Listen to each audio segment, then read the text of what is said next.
I'm Elias Laradi. He's Conrad Schneider here with a CSM update.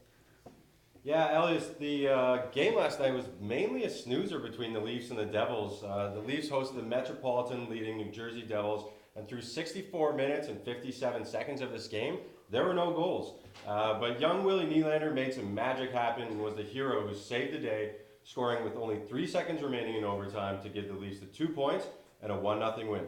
Freddie Anderson was a wall between the pipes, stopping all 42 shots he faced for his second shutout of the season. Next up for your beloved Buds, a trip to Montreal to face the Canadiens. Speaking about the Canadiens, they didn't want to be the ones who did it, but they gave up the first regulation win to the lowly Phoenix Coyotes, 5-4 in Phoenix regulation. I repeat, regulation. Yeah, that was the first one in 21 games, right? That was brutal, totally brutal. Battle broke down between the best in the East and the best in the West last night when Boston hosted Golden State. In a 92-88 victory, the East came out on top. For 3 quarters, a masked Kyrie Irving could only score 5 points. But mask off, Kyrie scored a clutch 11 down the stretch to help his team close out the win.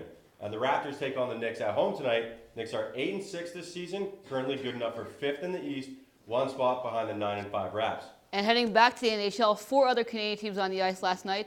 Ottawa lost 3-1 to Pittsburgh, Edmonton 4-1 to St. Louis, and Vancouver with a 5-2 loss to Vegas. Winnipeg was the only one who could muster up a 3-2 win over Philadelphia in the shootout. And the MLB MVP awards were handed out yesterday. Jose Altuve took home the honors for the AL, and Giancarlo Stanton, behind his 59 home runs, received the award for the NL.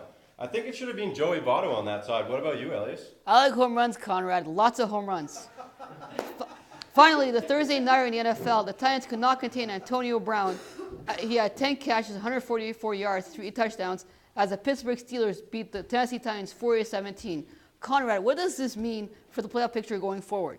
Well, the Steelers are now in first place in the AFC, and the Titans left the door wide open for the Jags to come in and take that division over.